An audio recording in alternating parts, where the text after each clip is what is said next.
3, 2, 1. Hare Krishna. Welcome back, all of you out in cyberspace. We had a little interruption due to the influence of the material energy, which is, by the way, we've been hearing about it, how imperfect it is, and how it makes a cloud that covers over Krishna. So we just had a little bout with Maya, and now again the cloud has been removed, and now we're going to continue to hear the 7th chapter. We started out this session in the 6th chapter. Now we're on the 7th chapter, text 5. In the purport, beginning with the personal superintendence of the illusory energy, is confirmed in the Vedas, the Kena Upanishad, in relation to the demigod's controlling power. Herein also it is clearly stated that the living entity is controlled by the external energy in a personal capacity. The living being, thus subject to the control of the external energy, is differently situated. It is clear, however, from the present statement of the Bhagavatam, that the same external energy is situated in the inferior position before the personality of Godhead, or the perfect being. The perfect being, or the Lord, cannot be approached even by the illusory energy, who can only work on the living entities. Therefore, it is sheer imagination that the Supreme Lord is illusioned by the illusory energy, and thus becomes a living entity, a living being. If the living being and the Lord were in the same category, then it would have been quite possible for Vyasadeva to see it, and there would have been no question of material distress on the part of the illusioned being, for the Supreme Being is fully cognizant. So there are so many unscrupulous imaginations on the part of the monists to endeavor to put forth the Lord and the living being in the same category. Had the Lord and the living beings been the same, then Srila Shukadev Goswami would not have taken the trouble to describe the transcendental pastimes of the Lord, for they would all be manifestations of the illusory energy. Srimad-Bhagavatam is the summum bonum remedy for suffering humanity in the clutches of Maya. Srila Vyasadeva therefore first of all diagnosed the actual disease of the conditioned souls, that is, their being illusioned by the external energy. He also saw the perfect Supreme Being, from whom the illusory energy is far removed, though he saw both the diseased, conditioned, and also the cause of the disease. And the remedial measures are suggested in the next verse. Both the Supreme Personality of Godhead and the living beings are undoubtedly qualitatively one, but the Lord is the controller of the illusory energy, whereas the living entity is controlled by the illusory energy. Thus the Lord and the living beings are simultaneously one and different. Another point is distinct herein. That eternal relationship, that eternal relation between the Lord and the living being is transcendental. Otherwise, the Lord would not have taken the trouble to reclaim the conditioned souls from the clutches of Maya. In the same way, the living entity is also required to revive his natural love and affection for the Lord, and that is the highest perfection of the living entity. Srimad-Bhagavatam treats the conditioned souls with the aim to that goal of life. Srila Prabhupada ki jai. What a purport. Vintage Prabhupada. We're going to do one more verse and then we'll stop and have some reflections. Text 6, which is a very important verse. This is liable to have a really long purport, does it? Those who are having a book? Maybe one page. One page, this is good. We'll make it. Anarto pashamam sakshat bhakti yogam adhoksaje lokasya janato vidvangs chakre satvata sangitam. The material miseries of a living entity, which are superfluous to him, can be directly mitigated by the linking process of devotional service. But the mass of people do not know this, and therefore the learned Vyasadeva compiled this Vedic literature, which is in relation to the Supreme Truth. Purport. Srila Vyasadeva saw that the all-perfect personality of Godhead, Srila Vyasadeva saw the all-perfect personality of Godhead.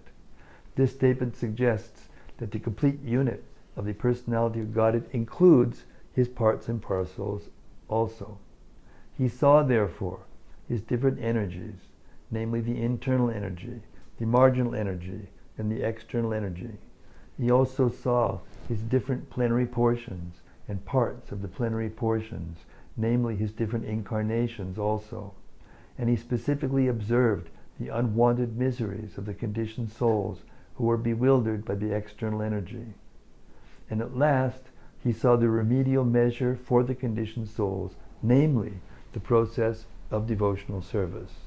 It is a great transcendental science and begins with the process of hearing and chanting the name, fame, glory, etc. of the Supreme Personality of Godhead. Revival of the dormant affection of love of Godhead does not depend on the mechanical system of hearing and chanting. I'll repeat that again. This is very, very important. The revival of the dormant affection or love of Godhead does not depend on the mechanical system of hearing and chanting, but it solely and wholly depends on the causeless mercy of the Lord.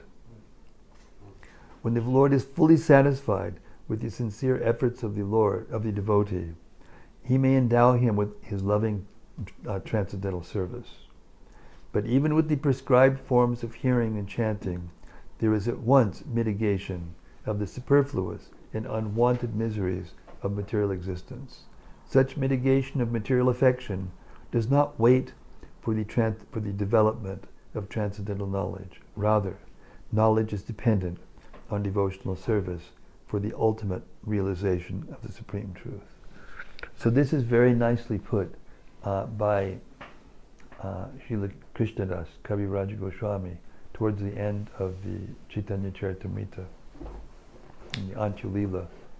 There he says that if one hears the pastimes of Lord Chaitanya or the pastimes of Krishna or the Bhagavatam with full faith and love, without argument, then the effect of that is that one immediately gets Krishna consciousness.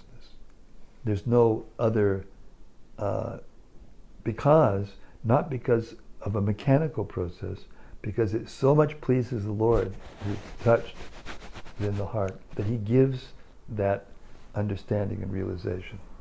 So until he selects you, and sometimes he won't select you for a whole lifetime, or even more, if he wants that soul to help him in his mission. In other words, it's not just the liberated souls that come from the spiritual world, it's also sadhanasiddhas who perfect their lives by performance of hearing and chanting and pure devotional service in the 9 angas of devotional service. And such persons are sometimes held back from going back to the spiritual world if he has some particular mission he wants them to fulfill. So therefore, the goal is to actually embrace the mission of the Lord as one's life and soul.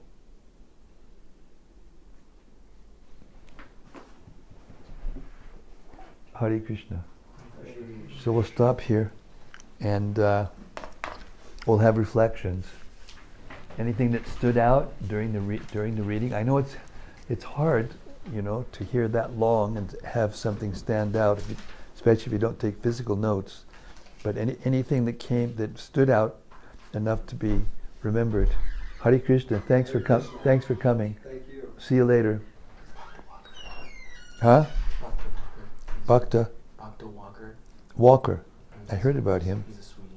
Yeah, he is. You can see that. Yes, Selik. Well, I was thinking about how Selik is giving his reflection. He was thinking about how he busy, our minds. And we're constantly busy, our minds. Needing distraction. Yes, in distraction. Needing distraction. And I noticed in the last few years, people are always on their cell phones. Yes, more and more. And I think, is it because they need distraction, or is it because they need to ease their suffering? Both. Being in the Both. body, the Both. material body. Both. It's a need for relief, and it's a need for association. I was, I don't remember when exactly it was. I travel a lot, but I was coming through an airport. Maybe it was Delhi or Heathrow. It was one of the two. It was either Delhi or Heathrow, and I saw a couple, and they were really intent in looking at their, like everybody is. But somehow or other, there was something different about this. I was curious, so I kind of walked by and looked to see if they were texting each other. That's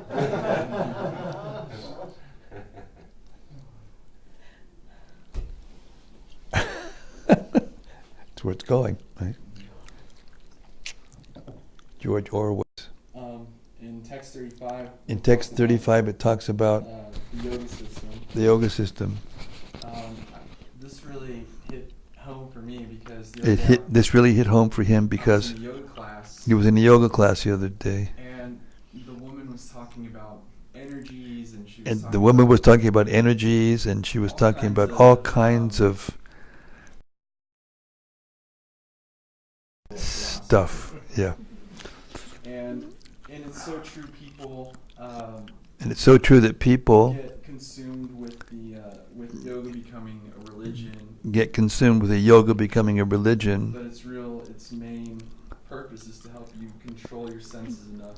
But it's the main purpose is is to enable you to control yourself enough to be able to serve Krishna with your senses. Yeah. So it's kind of lost in Western. Completely lost, and I might add, yes, completely, and I might add that the point there also that it was being made is that, when you perform bhakti yoga, means if you're doing your service, whatever it is, if you're doing it actually for Krishna's pleasure, then your senses automatically and your mind become automatically controlled. I always use the example that when you're having a conversation with someone that you love or that you respect or care about, and you don't have, automatically your mind becomes controlled because you want to hear what they're saying. You want to interact. So your mind automatically becomes peaceful. You don't have to try to control your mind so that you can hear someone that you love speaking. That's true. And if someone's always saying to you, huh? What did you say? Then you can understand their mind's somewhere else, and maybe they don't love you as much as you thought they did.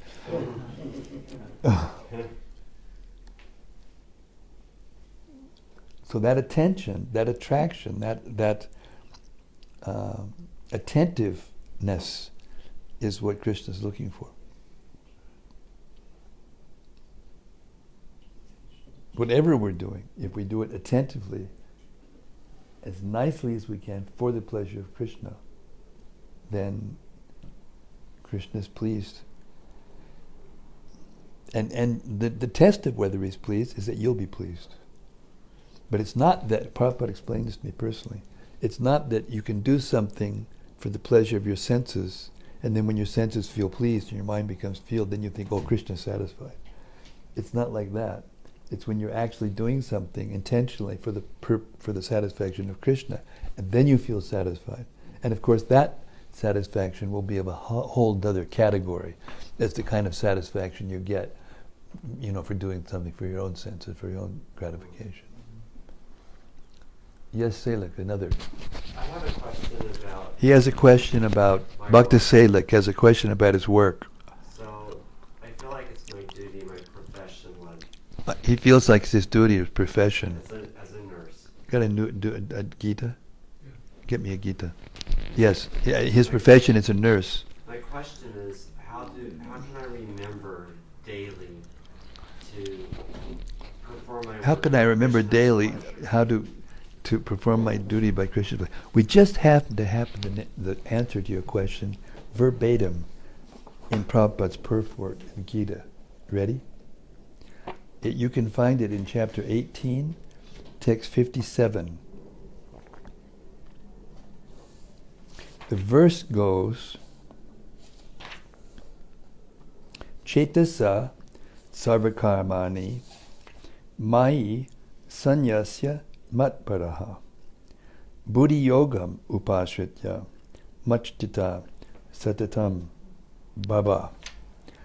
Translation: in all activities, just depend upon me and work always under my protection.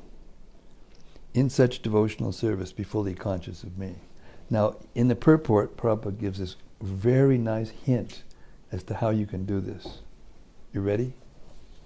You sure? Positive? Oh, all right. We'll do it then. The Sanskrit word matpadaha is very important in this verse. It indicates that one has no goal in life save and except acting in Krishna consciousness just to satisfy Krishna.